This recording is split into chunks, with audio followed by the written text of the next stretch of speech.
So we've been told we're very brave to build a black house, but we think it's one of the best choices we've made, and everyone that's seen it in person seems to think the same.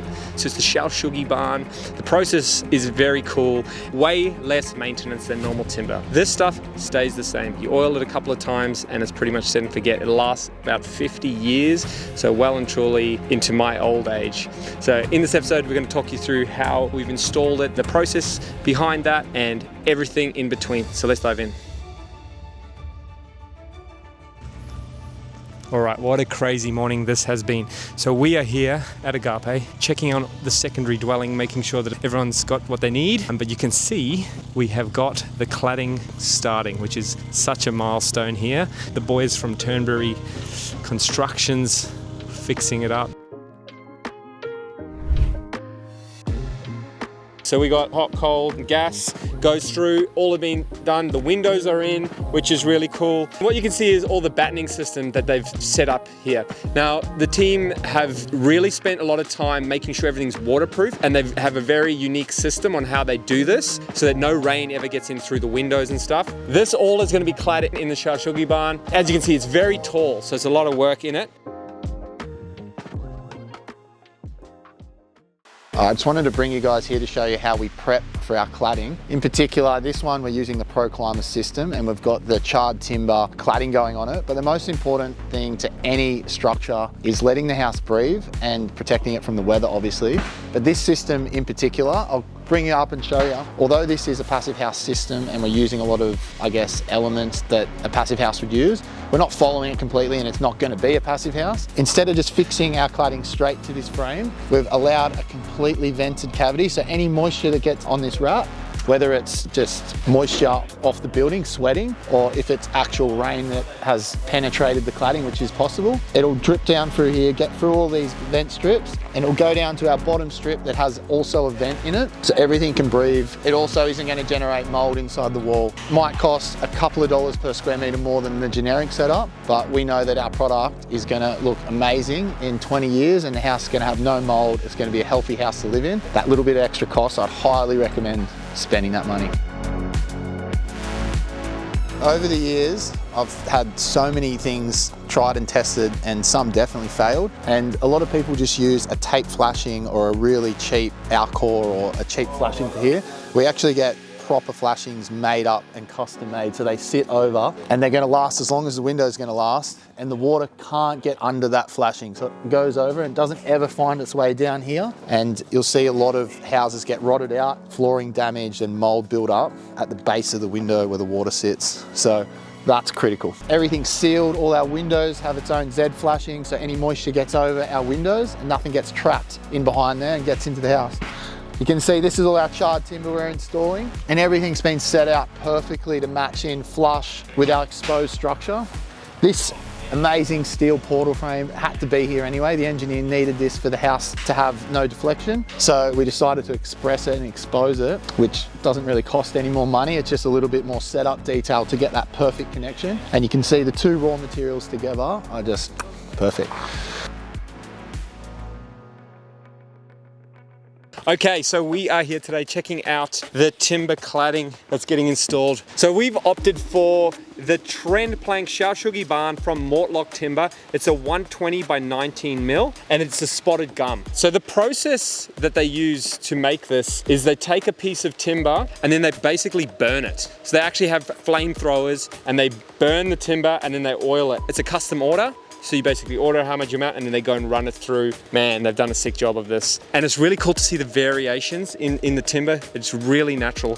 So the guys are busy installing it, and it's moving pretty quickly actually. Yeah, they've smashed through this side. Obviously it doesn't have any much detail, so it can move quickly. But in a week, they've probably done a quarter of the work. So it was one of those things that we were concerned because we didn't actually know or have a real solid quote, because everyone wants to try and see how it goes on first. It's one of the feature pieces that we've added to this build, so very exciting to see it actually come on.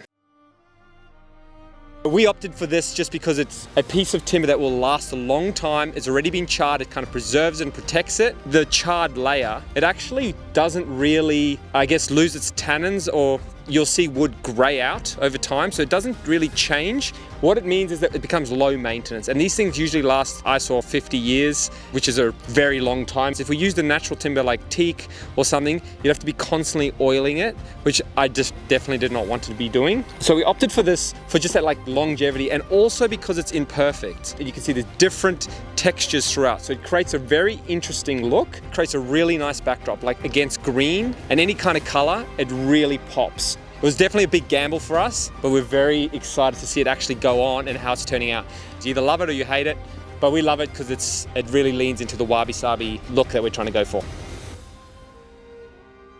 All right, so it's super difficult to actually find information on this type of timber. I remember when I was first looking at it, just trying to work out like all the specs and like how does it perform. So I thought we'd do a bit of Q&A. So the first question that we got asked was, is it fireproof, or is Shou Sugi Ban fireproof? The answer is no, it's not actually fireproof. It depends on the timber that you use, but ours has quite a high bell rating anyway, so it's more fire resistant than certain types of timber, but it's definitely not fireproof.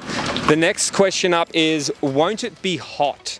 So yes, it's definitely going to be a hot house because it's black, so it's going to absorb the heat. But what the nice thing about this house is that we've actually got thicker frames. We're using the LVLs inside, so it means we can pack in more insulation. We're also using a high performing insulation so that we can keep the inside cool. It also has fans and way too many aircon units, so it should be nice and cool inside the property. All right, next one up is, people ask us, don't you think black is too intense? And it's definitely a choice that's out there. It's left of field. Like most people probably wouldn't choose a black house because it is quite intense, but black actually blends quite nicely into the environment. Like it won't compete too much with it. Green stands out really nicely with it, and it's also elegant and luxurious, and that's kind of the look we're going for here at Agape. And the timber itself has a really nice texture, so it's not like if you were to paint it pure black or like a car, which would be perfect black. It has a bit of variance, and it does change colors depending on the plank, so it's quite nice. But yes, it is intense. The next question that was really important for me was, isn't timber annoying to maintain? So yes, timber